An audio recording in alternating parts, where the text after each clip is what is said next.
the keyboard to the boardroom, this is the Business of Esports.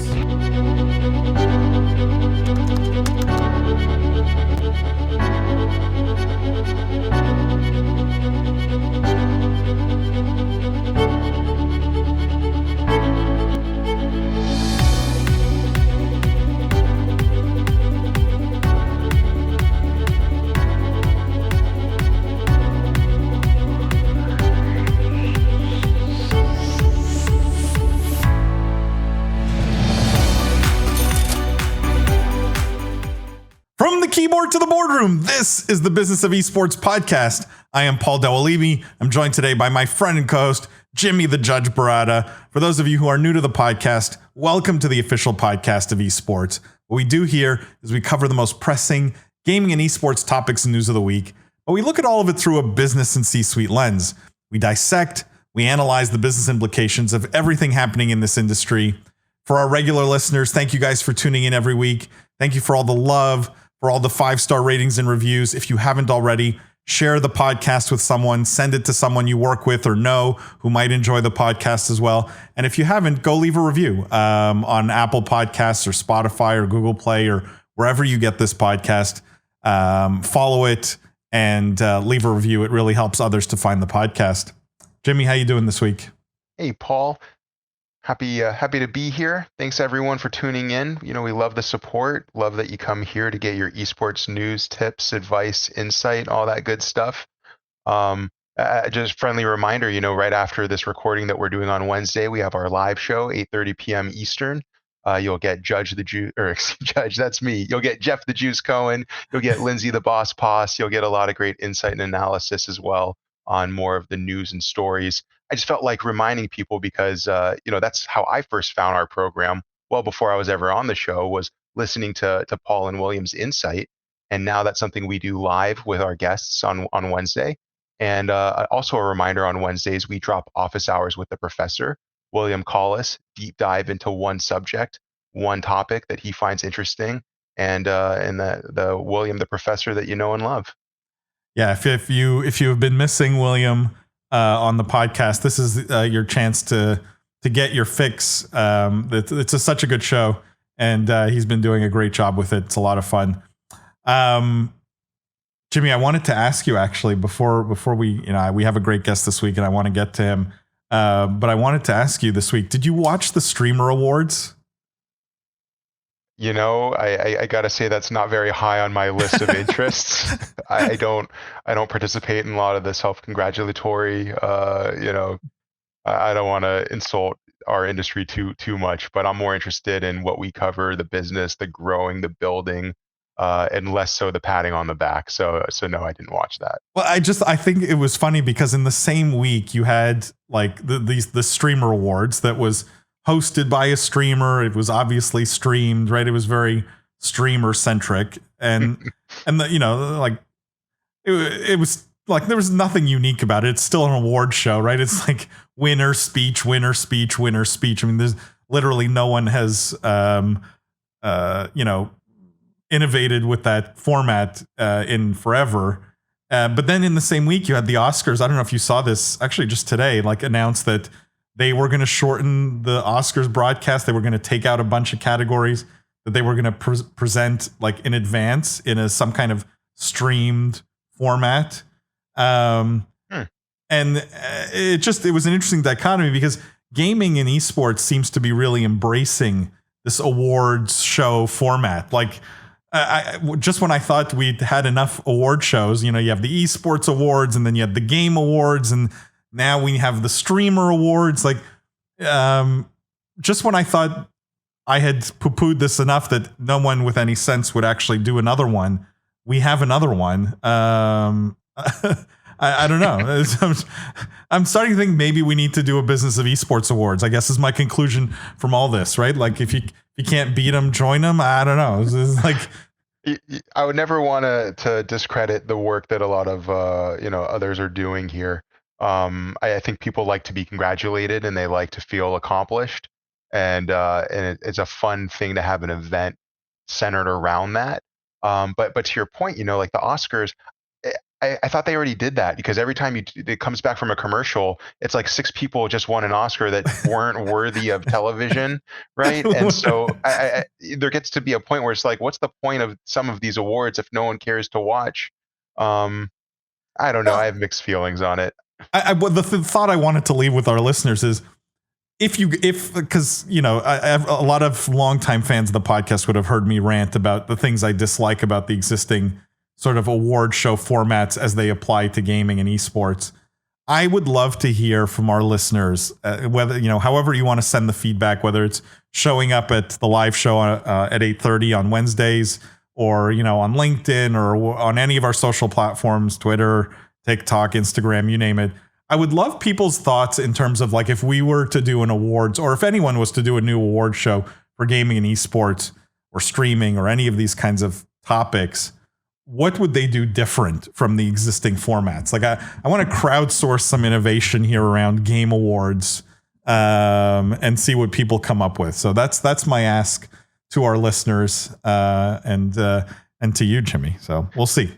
I will say, without keeping our guests waiting too longer, the one thing I like about the awards, and I love the idea of asking for insight that we could totally, incorporate, involve, to see if we could bring something to life with our fans and our listeners. One thing I do like is that it brings everyone together in a place. It's so fun to go out and see friendly faces. Just a reminder, we're recording this on March 16th. It should be out in the next 2 days. Next week is GDC in San Francisco. We have PAX East in Boston next month. Business of Esports and Holodeck, our parent company as a whole, will be at these events in full force. Please reach out, email, DM us if you'll be there. Would love to link up in person. That is one thing of the awards and of the conferences that I never get tired of, is, we do so much online, across different areas of the world. It's fun to be in the same room as someone and actually play video games, talk video games face to face, get that real experience outside of this metaverse we're building.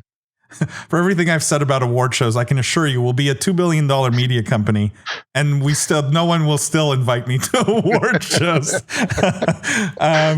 Anyways, let's get to our guest. I want to move this show along here. On today's episode, guys, we have an amazing guest. We have Kyle Pendergast, who is the CEO and co-founder of a very cool company called BeyondRanked. Kyle, welcome to the Business of Esports Podcast. Hey, happy to be here. Thank you so much for having me. And I could hear what you're talking about with regards to the award shows, and yeah, I totally agree. It's a weird world, and we won't have to get into that, but I feel like we share similar sentiments. It's weird because the format's failing in every situation outside of gaming. And there's everyone's jumping let's do the same thing. Anyways, Kyle, would love for you to tell our audience, for those who don't know you or don't know BeyondRanked, a little bit about yourself, your story, how you got into gaming, why you got into gaming, and obviously what you guys are focused on at BeyondRanked. Totally. Yeah. Love to do that. So, always been a gamer. I mean, I think most people of my generation have been. Grew up with the N64 and then just played console games for a long time after that. Went to college at Purdue University and actually got a degree in biomedical engineering.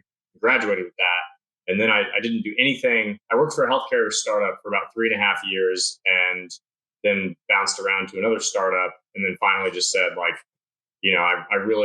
I'm not interested in healthcare, and it's way too regulated.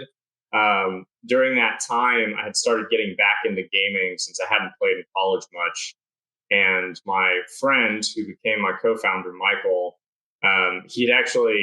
we'd met up and we were talking about listing houses on Airbnb, because he had just bought a property and he wanted to buy more and flip them into Airbnbs. And I was already doing that. So I was already a host on Airbnb. And we just started talking about video games. We realized that we didn't really have any friends to play video games with at the time. There weren't a lot of people in our network who were playing video games frequently. So we decided to start a recreational Rocket League. And that was essentially the start of this journey. Was a rec esports league called Indy Gaming League, based out of Indianapolis. The first league we ever ran had, I think, 68 people in it. And then over the course of, about 2 years, it grew from that to about 5,000 players. At its peak, we had about 5,000 players, and they competed in 1,000 matches every single week. And so originally, like, we quit our jobs to do that. Like, we were going to build the beer league infrastructure for video games, across the country and across the world. Long story short, like, ran into problems with game publishers, ran into problems with, there's tons of these recreational competitive sort of experiences that are popping up. There's just so much competition in that space, in the league space, that we realized it really, like, that wasn't the thing that was going to do it for us. But along that sort of life cycle, we saw, like, one of the coolest things about playing in IGL, as we called it, was that we made it really easy to just book a commentator for your league match.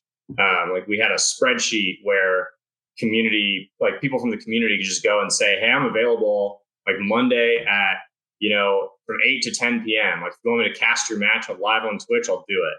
And so it started with me and Michael co-casting the games. So it got to a point where every night of the week, me and Michael were casting these matches for 4 hours a night.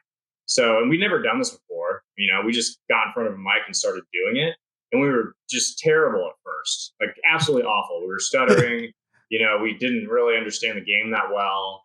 We didn't know how to use, like, the auto cam stuff.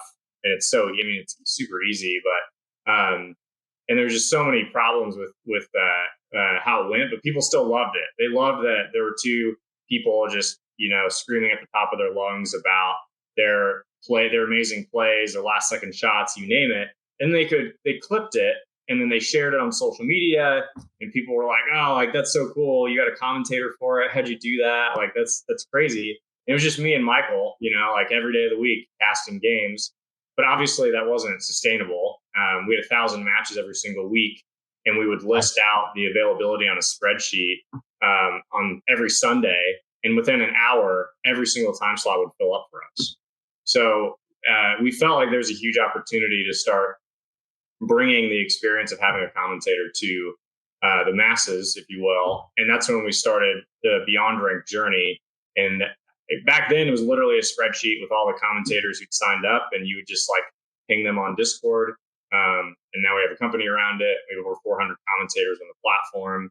And there's over 1,000 hours of games that are streamed and casted live every single month. So it's going really well. We closed a pre-seed round back in December, and we're opening up a seed round next month. So really excited about the future, and ultimately just really believe that having a voiceover commentator on top of your gameplay footage makes it a lot more exciting and a lot more engaging. And that's really the vision that we want to push forward. Kyle, I love the story. And there's like it reminds me a little bit of playing hockey growing up, where, like, in the beer leagues, there was always a list of refs, right? Like, if you needed a ref for your game that week or that evening, whatever, there were a bunch of guys that were willing to do it for a small price. You guys purposely sort of jettisoned the tournament organizing piece of the business, correct? Yeah, so the league still runs. It has a great community. It still has a couple thousand players who compete in it, and it's very much community run. And they use, it uses BeyondRanked to sort of manage the cast and all of those things. But we intentionally said, like, hey, we're going to focus on how we help people get access to commentators, with the intention of, like, the average casual gamer. So yes, we didn't jettison it completely, but it's our focus is BeyondRanked. But does that mean that any tournament organizer, because there's lots of them now, or any league or any some kind of any structure where players are competing can sort of plug into BeyondRanked? Is that the vision, right? That all of these other platforms will integrate you guys? Exactly. Yeah. So we do that in essentially two ways. One is tournament and league organizers can directly integrate with the platform and run their entire broadcast team out of it. So they can essentially create, like, when they're going live, what kind of talent they need, and it'll like either you can add people to your team and it'll suggest them, or if you don't have enough team members, you can use the platform to automatically bring in talent that wasn't on your team, so they can be automatically integrated. So yeah, they can directly integrate with the platform, get access to talent, more easily manage themselves, so they're not using spreadsheets and doodle polls for availability. And that's essentially one path that they can do. The other is if you're just casual guy or girl and you're playing in a tournament somewhere and it's not, your game's not being casted, or even if you're just doing a show match with your friends, you can go book a commentator for an hour or 2 hours or whatever, and organize that through the platform. Which one's the bigger opportunity in your mind? Is it, individuals who want their games, like maybe Jimmy and I decide to play Apex once a week together, and don't tease me. And we want to get someone to cast those games because we'll stream it on Twitch and it'll be fun, right? Versus like going and doing a deal with tournament organizer XYZ that's maybe running 100 matches a week of all kinds of games. Like what is the bigger opportunity for you guys in your mind? Is it the individuals or is it the leagues? Well, the bigger opportunity is bringing the experience to what we call the casual gamer. I mean, casual is probably a misnomer because many gamers, while they may never want to be pro, they're very intense, right? Like they're very competitive, even though they're like casual, if you will. That's sort of indicative of some of these coaching platforms that have popped up, and you have like casual gamers wanting to get better at the game, not because they want to be pros, but just because they want to beat their friends. So ultimately, where we see the opportunity is how we bring the experience downstream to those that are more that are casual and they're not trying to be pro, and they may still play in organized competitive grassroots leagues or whatever, but we just want to give them the opportunity to have a commentator. And today, everything, like much of what we do is live, but we're actually going into the asynchronous space as well. So if you have like a repository of clips that you've saved up as a gamer, you can actually have commentators go and provide their skill set over those as well, which just opens up the doors for a lot of stuff, right? Like Metal.tv, I think like 2 or 3 months ago, announced they had 2 million clips uploaded daily to their platform, which is nuts. I mean, I don't know how that compares to TikTok and Twitter and Instagram, but I have to imagine that those platforms are similar, not maybe even bigger in just gaming alone. So gaming is very much a sharing economy. People are sharing these memories that they're creating playing video games. And quite candidly, a lot of them really suck. I mean, if you go on Metal.tv or TikTok and you scroll through the gaming feeds, like 90% of them, like they're not good. I mean, you just can't tell what's going on. And you don't have the context. You don't know, like, is this a part of a tournament? Like, is this a championship match? I have no idea. Is it like beating the crap out of your best friend in Fortnite? Like a commentator will bring that stuff out, like they'll make it exciting. Yeah. Like Jimmy, we were supposed to play Apex together. We never did. But, if we had, and maybe we had some incredible play where you saved me or something, like you could filter that storyline to a commentator. And all of a sudden, instead of a clip where you pull like a squad wipe and save my butt, like it's a commentator yelling and screaming at the top of their lungs about how Jimmy saved me, and how to squad wipe and all this stuff. So it's just a lot more exciting. Let's run trios with Paul sometime this week. Let's do it. We'll get some clips. But it sounds like that layer of professionalism and production quality, really similar, I think, to when people started adding thumbnails to their videos, when they started adding cool sound effects and overlays. That's something that you guys are offering to really plus up the content. I want to mention this just because it's worth revisiting, but your transition from a field that you got an education in and then that you found out you weren't passionate about, and then your transition into gaming is such an inspirational story and something that we've heard here a few times, but honestly not enough. Want to, honestly just give you big props for doing something so bold. A lot of our listeners are business professionals, executives. A lot of them are also college level students and recent graduates that are looking for those insights. And I just real quickly wanted to ask you, as far as that transition went, doing something that, you were educated in and then following a passion, finding something that you thought would be useful and kind of developing a business around that. what were some of the steps that you took in terms of reaching out to your own network, in terms of researching the industry as a whole, getting an understanding of, you had to educate yourself in a whole new way, really, to transition here. I'm just curious if you could briefly touch on a few of those things for some of our younger listeners. Yeah, happy to. I mean, I'm actually turning 30 in like 2 weeks, so this feels very like a prescient question. As I kind of have that, I guess, not crisis, but sometimes it feels like a crisis a little bit. Yeah, I mean, I definitely made a big leap. I made multiple leaps. I went from wanting to build prosthetic arms. When I was growing up, I did biomedical engineering because I wanted to build prosthetic arms and limbs. Like, I thought the whole sci-fi, Luke Skywalker has a robotic arm that looks like an actual arm. Like, I thought, man, that's the dream. Like, that's what I want to do.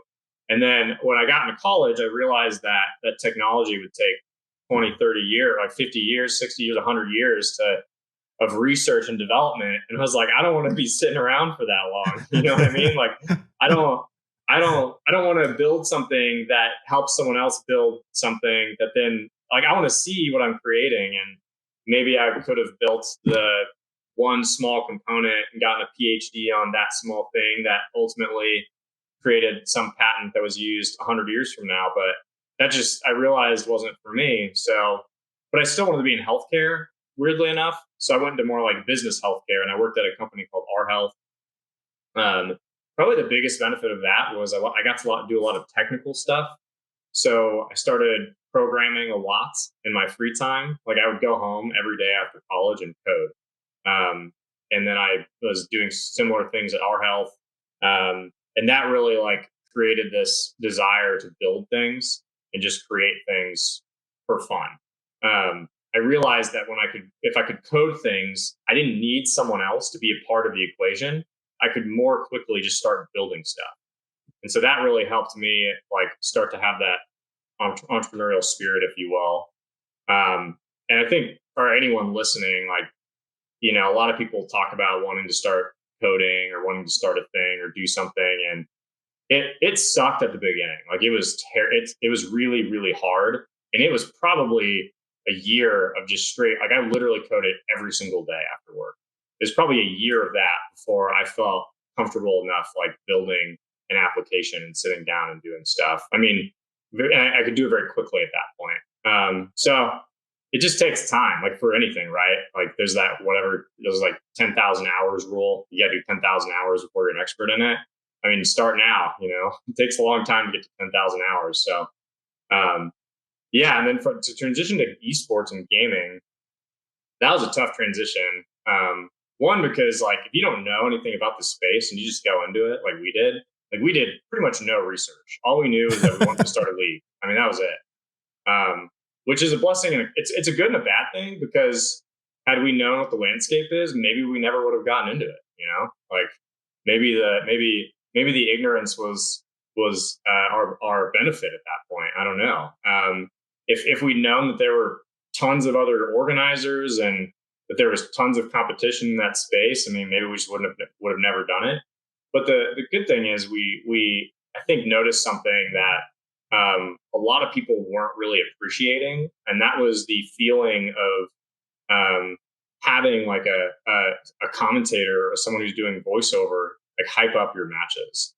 And all these other organizers were only providing that in a very limited capacity. They were only doing it if you were in the semifinals or the championships. So it was sort of like a prize at the end of the road, but it just didn't make any sense why you couldn't provide that more frequently. And they were really limiting it to a small group of people. So yeah, I mean, it was tough. We got our butts kicked a lot in the early days, and we just really grinded to try to get through it, which ultimately led to a pivot. So yeah, I guess advice there is, I mean, sometimes you can do all the research in the world, and maybe that's a good thing. I'm sure it is, but sometimes you just also got to do it. I mean, that's more insightful than I think you give yourself credit for, Kyle, in the sense that a lot of people block early on and don't just do it, right? They always come up with some excuse for why they shouldn't do it, and that first step is the hardest. It's always the biggest hump to get over. And once you're over it, you realize how small of a hump it is actually. But it feels very big up front. So I love that insight. It's the Master Yoda. It's the Master Yoda, right? Wisdom: do or do not. There is no try. Yeah, there you go. I had to throw my Star Wars in there. Can we talk about the casters for a second, part of the equation? Because BeyondRanked essentially is a marketplace, right? You have casters on one side, and you have people who want their clips or games or matches or tournaments casted. What does that funnel look like for you guys? And how do you differentiate? Like, is it a little bit like coaching where the casters that come in with 20 years of experience charge a higher rate? Is it all the same?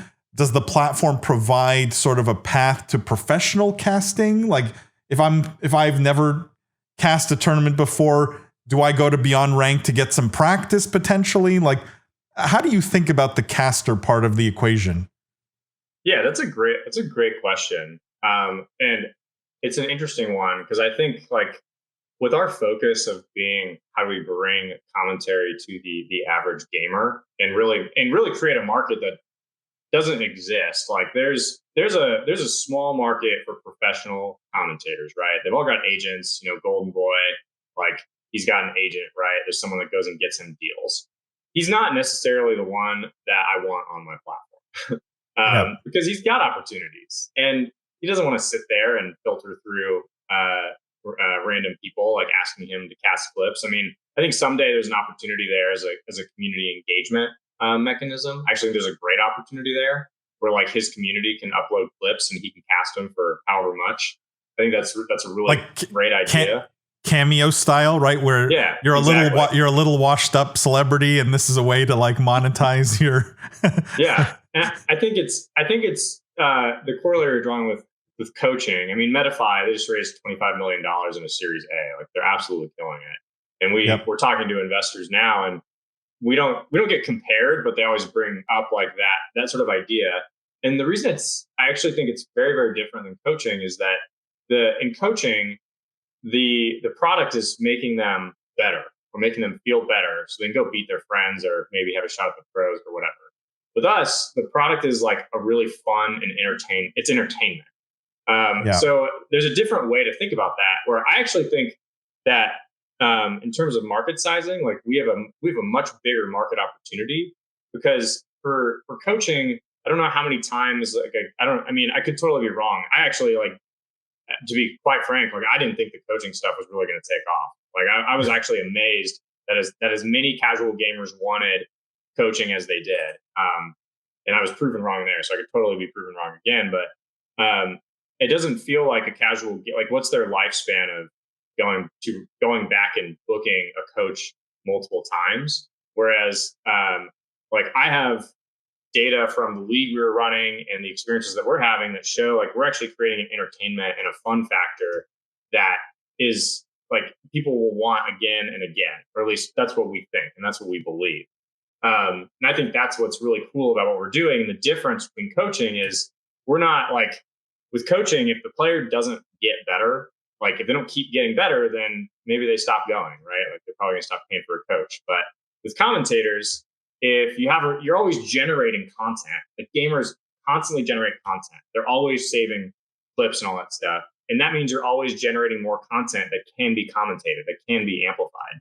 So I think there is a difference. I mean, the coaching stuff, like it ended up being way bigger than I thought it was, which surprised me. But I think commentary has just that fun factor that makes it a lot more repeatable.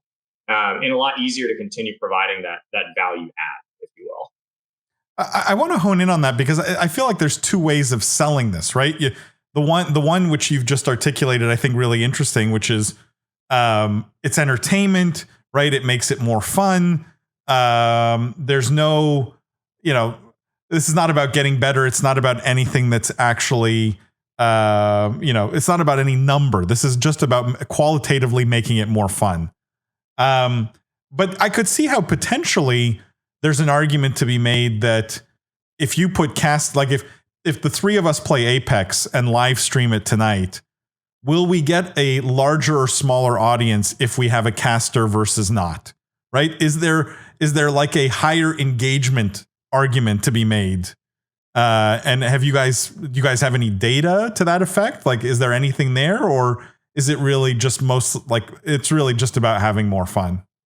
No, you make a great point, and that's actually huge. So it's so interesting that you bring that up, because when we were in IGL, we have, again, that sort of marketplace where you can book a commentator, and those commentators stream that stuff on their own Twitch channel, so they're streaming live.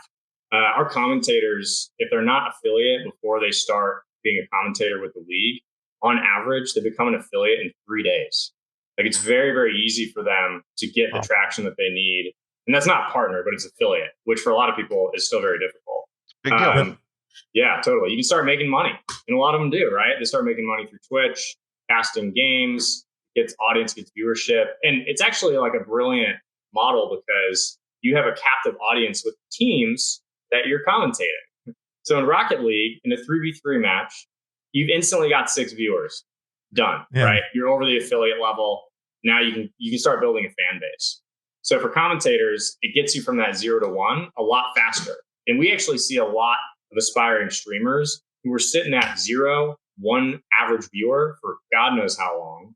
And then someone tells them, like, hey, you should just cast IGL games. And all of a sudden they have 6, 10, 15, 20 viewers. And that's amazing for them, right? I mean, again, they're over the affiliate hump. They can start earning money. They can start gathering their following and, posting clips. They get content that's actually being engaged with. So yeah, we have a ton of data that shows like how quickly people are able to gather viewers.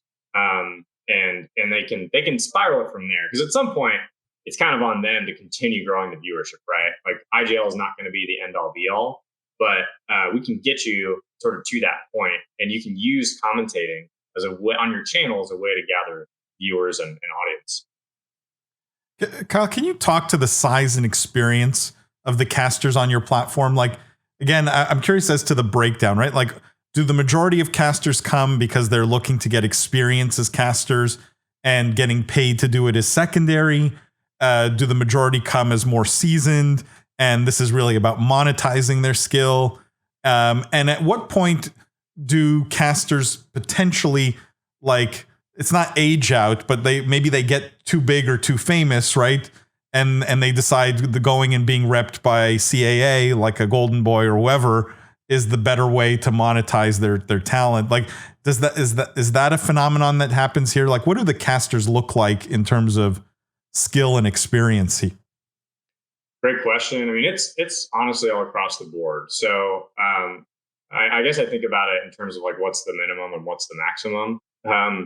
So the minimum is like, we have an application, you submit a video of you commentating, we review it. And as long as you can carry yourself professionally and you essentially try, you can sign up and be a commentator, and you can start getting bookings. And if you're very new to the platform, like, typically people will do their own lead gen. So they'll say like, hey, I'm on BeyondRanked now, you can go book me here. They'll post it on Twitter. They'll go into our Discord servers and say I'm a caster and ask for opportunities. We have a network of tournament and league organizers now that they have access to, and they can go and get on weekly broadcasts fairly easily. So that's sort of like the minimum. And we get a lot of people who are pretty amateur. I mean, they're new. They've casted like their friends' games before, and that's about it. But we do require that you've done a little bit of casting before, just so you get the feel for it. Yep. On the max side, like, we have pro commentators that are on the platform, but even at the pro level, a lot of them really just want more opportunities. I mean, there's a lot of pro commentators that aren't booked up the whole year, right? I mean, you have to be real big to get with like CAA or some of the talent agencies. And it's pretty tough, especially as a commentator. So we still get folks who cast professional Apex Legends, cast professional Rocket League. They still make accounts and they use it to, you'll see them on professional broadcasts, and then you'll see them on another tournament or league organizer that is more semi-pro or even like a grassroots community one. At that level, their pay rate is pretty high, but they're still looking for opportunities where they can get them. And that's really where we can hopefully help them in that space. But yeah, so it really varies. I mean, Golden Boy, again, like probably not as someone who in the site's current capacity and what we do, like I don't think there's a lot of value for someone like him and other people at that level. But for a lot of commentators who do cast for the pro scene, who are more who aren't consistent casters for the pro scene, they find a lot of value in what we do, and we put them on a list of premium talent that when we get organizers who come to us and don't have so that's another thing is we get organizers who come to us, or companies really, that they don't have any experience running broadcasts. We just had one the other day. It's called Fractal. It's a Web3 gaming startup. They just ran a big 3-day tournament for their community, and they were like, "We've never done this before. Can you give us some commentators, production talent, whatever, and help us do it?" And so we put together some information, help them book the commentators on our platform, and they're off and running. So I think there's that space as well, and they use some of the more expensive commentators because they wanted to pay for it, which works out for everyone. But yeah, we get that as well as like tournament and or big communities that are looking at the space saying, "Wow, I can really provide a cool experience that I've never gave to my community before. Let's do that." So yeah, the range really varies, and it sort of is quite the spectrum. Very cool. Jimmy, I don't know if you had a question. I don't want to monopolize here. No, I appreciate it. I'm just learning, Kyle, honestly, because I think you're sharing a lot that are not just applicable, I think, to esports, to content creators, but also to tech startups and growth, right? And a lot of applicable lessons that depending on any business, that they can extrapolate some kind of useful case study from your experience and from what you found that works right for your users, as well as the audiences that you hope to reach. In that regard, where do you see where do you see yourself expanding to? What kind of services are being asked of you guys, where you can where you say, hey, here's what the data is pointing towards, or here's something that we didn't really necessarily consider originally, but an area that we want to explore further? Yeah, great question. I mean, there's certainly a wealth of opportunity. We already talked about more of the asynchronous clip casting, but the other realm is stuff like, hey, I've got a 6-year-old playing in a t-ball game, and he hit his first double, right? Like, here's a clip of it. Can you have someone cast over That's it? awesome. We actually had that. We just completed the TechStars program in Minnesota.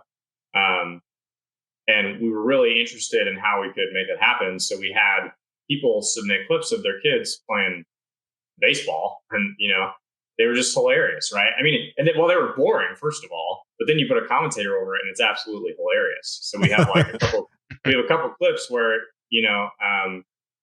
people paid us some money to just get a commentator to cast over it, and they just absolutely love it, right? I mean, it's totally new. They share it with grandma, and grandma gets really excited about it. There's a whole realm of opportunity and there's way more high school and sports networks that are starting to broadcast their games now than ever before. You have groups like there's a group called Local Sports Network that we're helping do production. There's other ones like Baller TV and others that are starting to stream like middle school and high school games, and they don't have commentators over it. And there's tons of amateur commentators out there that would love to do it. So there's a whole sports realm as well, both in live and the asynchronous space, that I think we're really excited about. As far as that growth strategy, and kind of, you'd also mentioned, maybe not being the right fit for certain people already at a certain level.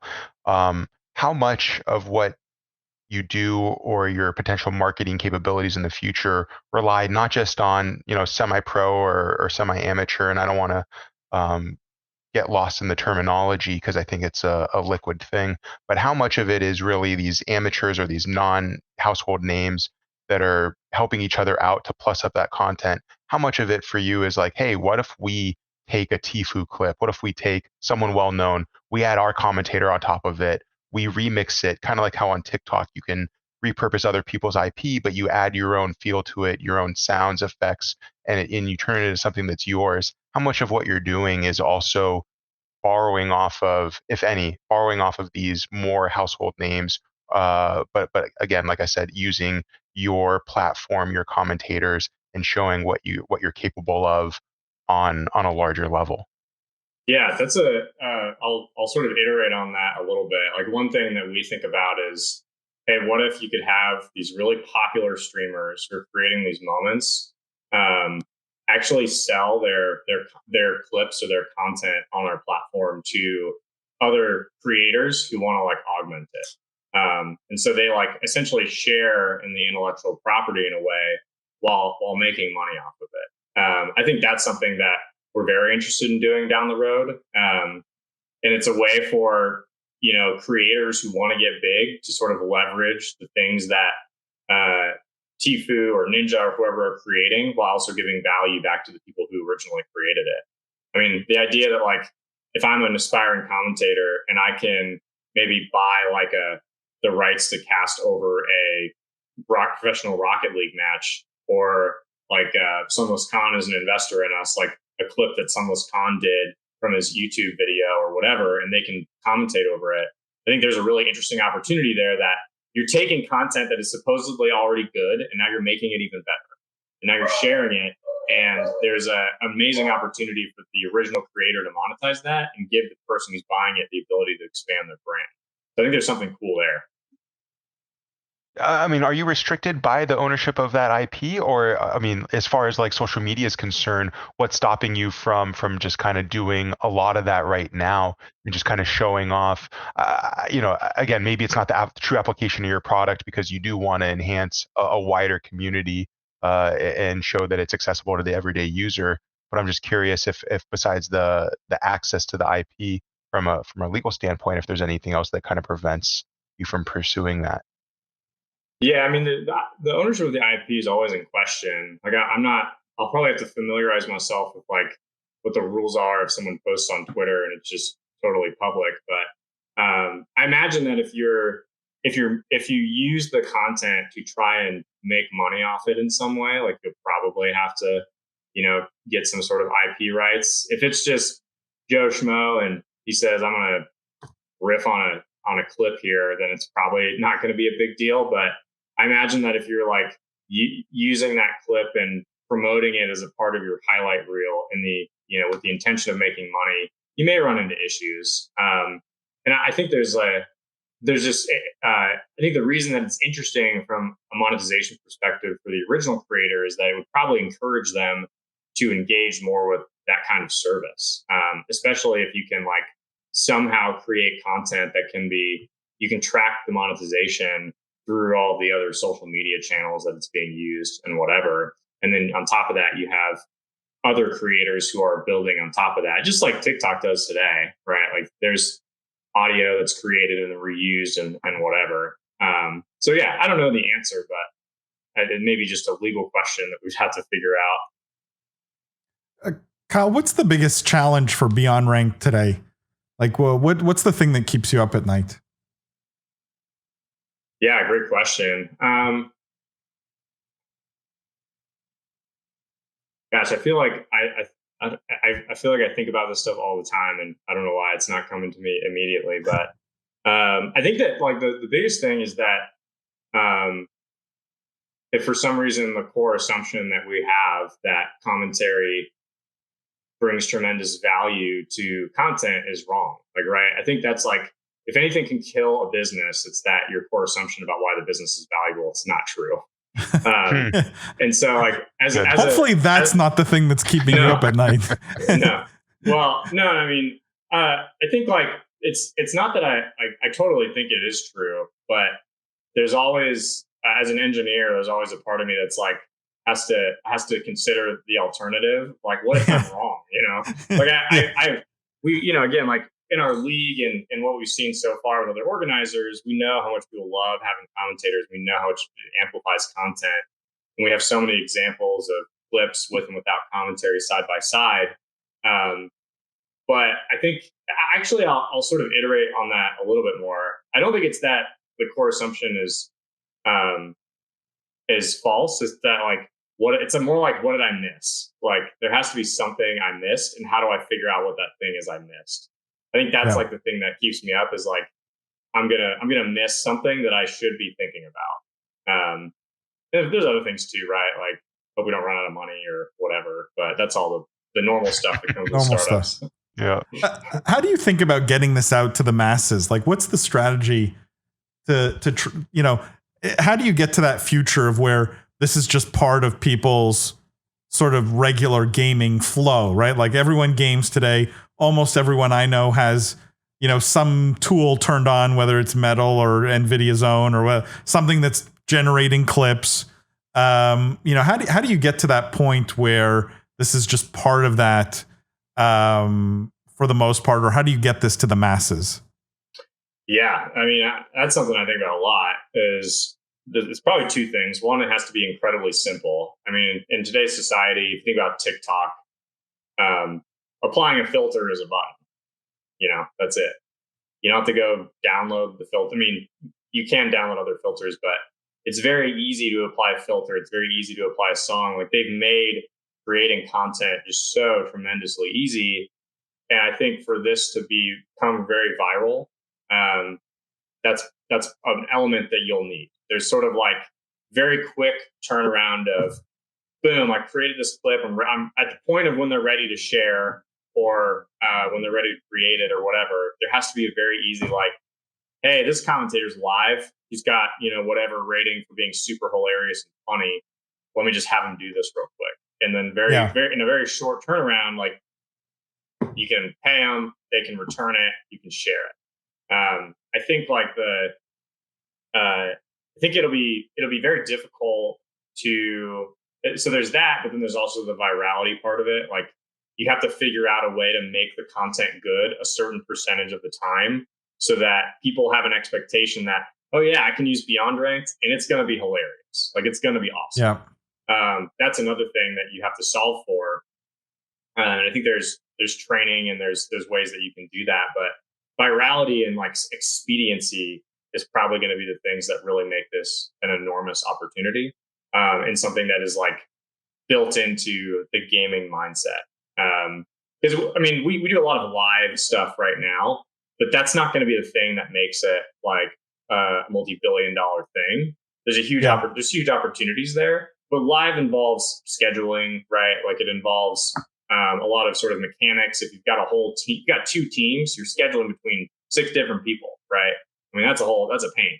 But with async, those go away, but you do introduce other problems, right? Again, if you're ready to share, it has to be very expedient and it has to be a certain quality factor of this is going to be awesome. And I know it's going to be awesome because out of the last 10 clips I uploaded, 9 of them were awesome, right? So yeah, I think it's those two things. I like that idea of inserting yourself in the flow, right? As someone's about ready to share, but it almost becomes a filter, right? In that, I thought that analogy was a good one. You guys become a filter. I actually think to add on to that, like the other thing that is even more fascinating is what if you don't even have to like actually book the commentator? Like what if the commentator can see all the clips that were auto stored from whatever tool you're using? And if they're an amateur commentator just trying to build their brand, they can just go through your library and start adding commentary to it. Like I think there's something really cool there. Whereas the gamer, all of a sudden you just have like a feed of casters who are casting over it, and then maybe you can just like tip them or provide like bounties, right? Like, hey, I'll give $5 to anyone who commentates on my clips, and if I like it and if I use it, then you get the bounty or whatever. I'm just spitballing, but kind of optimizing the matchmaking process between the two. Yeah. Let's fast forward a bit. How soon do AI commentators replace the humans?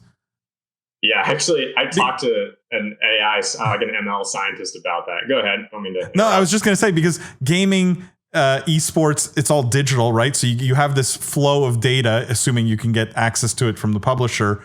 You could argue that, creating an AI that knows how to react to that data is easier than having to, like a football game where you need to image processing and all kinds of, other complexity. So like, is there a future where this is not a marketplace anymore, where it essentially is press a button, get a commentator?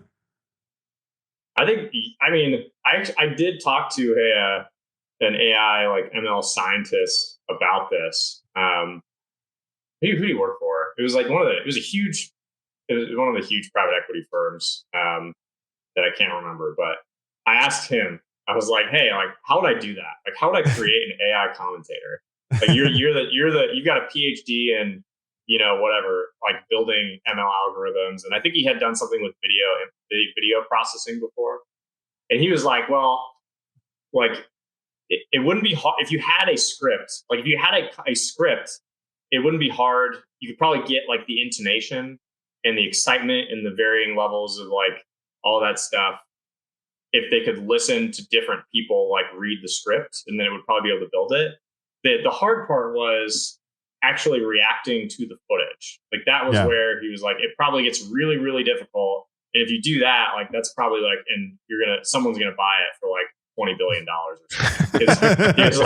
He was like, if you can do that, like that's like an insane level of machine learning and artificial intelligence that just does not exist yet.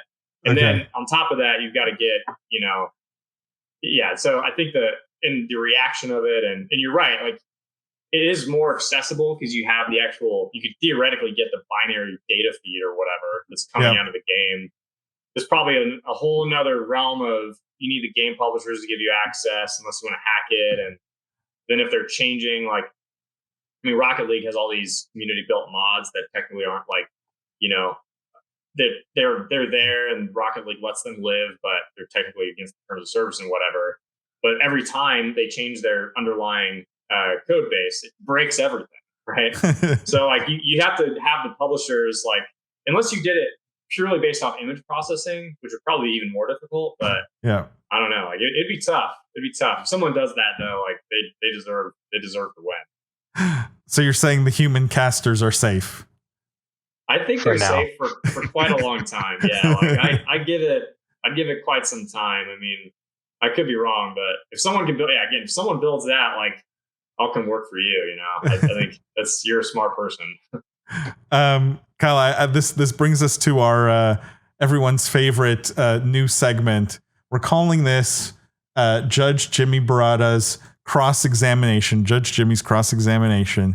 Right. And so Jimmy's going to fire 5 questions at you, pretty rapid fire here, and to dig into who you are as a person, both in the gaming sense and outside of gaming. So, Judge Jimmy, take it away. Awesome. Keep these quick and painless. First and foremost, you'd mentioned Rocket League as a game that got you in here. What was your favorite game growing up? It depends on the time frame, but I mean, with N64, it's definitely Super Smash Bros. Like the OG, and GameCube was Melee for sure.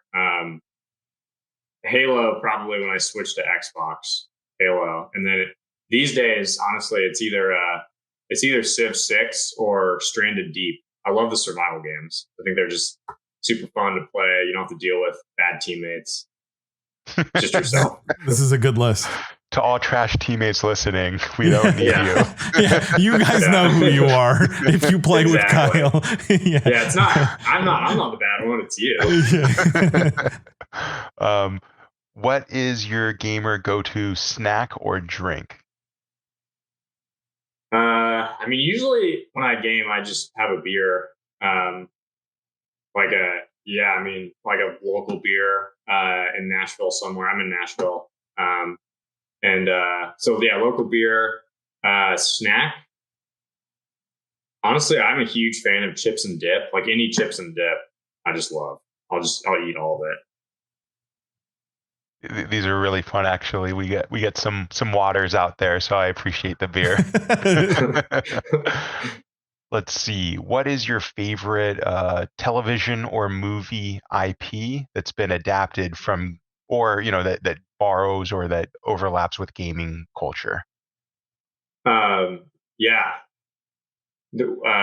was the one that came out recently that was really good? Gosh, I'm totally blanking. I mean, I did like Ready Player One. I thought that was very good. I mean, there's not a lot of gaming IP that's been well adapted recently. Fair. What was there? More Was these days. really good. Witcher, of course. Arcane. Yeah, Witcher and Arcane were Arcane actually was amazing. Like that was probably the best, I would say. Like the most high quality gaming IP turned into movie television that I've seen. Let's go last one. Hopefully I don't jog your memory too hard on this one. We've had some recent guests that couldn't remember because it had been so long. And I'm going to broaden it to either Ninja Turtles or Power Rangers. Which is your favorite? Meaning which Ninja Turtle or which Power Ranger? Right. Thank you. Yes. Yeah. I'm trying to remember which weapons they had, because I always liked them based off the weapons. But the guy with the nunchucks was probably my favorite. Michelangelo. Mikey. Yeah, Michelangelo. Yeah, Mikey. Yeah, he was probably my favorite. Got the orange on. He's kind of the fun pizza eat. Well, they all ate pizza, but he was always eating the pizza. He was the party guy. He was. Yeah, he was the fun guy. I love Michelangelo. He was fun. All right, well, that does it for us, Kyle. Thank you. Paul, back to you. Kyle, before I let you go, I actually wanted to comment on one thing. It was a story that came out this week about Overwatch League not signing casters, right? Because a lot of the casters wanted commitments to like a full year or like a full season. And Overwatch League has basically ghosted them, is what it seems like. Maybe they need to be using BeyondRanked. They may come to you guys for casting talent if it comes down to that. Maybe. I mean, it's wild what they're doing. I have no idea what's going on in Overwatch. It just seems chaotic. It does seem like a mess, but it sounds like they can definitely use your platform if they do need casters at the 11th hour. I'm sure that I have a feeling that they'll probably work it out. I don't know. I actually hadn't heard that they weren't having commentators. That seems absolutely. No, it's ridiculous. Not that it's just a lot of the previous ones they haven't signed yet, or they've sort of ghosted, which is like also bad. But if people want to follow or find out more about BeyondRanked, Kyle, or follow you, or stay up to date on the things you guys are doing, or maybe where they can go get casting for their own clips and matches, like where can people find you guys? Yeah, so Twitter is just the best place to go follow BeyondRanked. Just at BeyondRanked, and if you're a potential investor or you're just interested in chatting with me directly, like. You can follow me on Twitter, just at KV Pendergast. Those are probably the best mechanisms. And of course, you can also go to beyondranked.com. Very cool. I think we will have to put together that Apex match, and we will definitely have to get a caster for it, because that has been what's missing from my own gameplay. I need someone getting excited when I do cool things. There's a level of vanity there that I think this appeals to. We'll hit on Paul's vanity, yeah. Exactly. No, I love what you guys are doing, Kyle. I think it's super exciting. I think everyone should go check it out. Kyle, thank you, of course, for being on the podcast. Jimmy, thank you as always. For our listeners, guys, just a couple of housekeeping items. Make sure to follow Business of Esports everywhere. LinkedIn, Twitter, YouTube, TikTok, Instagram, like you name it, on every single platform, Business of Esports. And don't miss 8:30 p.m. every single Wednesday, 8:30 p.m. Eastern time. We do a live stream. It streams everywhere. You name it, YouTube, Twitch, Twitter, LinkedIn, all the platforms we're on. Streams live, 8:30 p.m. Eastern time every Wednesday. It's a lot of fun. It's a bigger cast. As Jimmy said, we cover all the news. And we welcome all of you guys to come participate, ask questions, get in my face if you really want to, go toe to toe with the prophet. As always, guys, remember, the future is fun. We'll see you next week.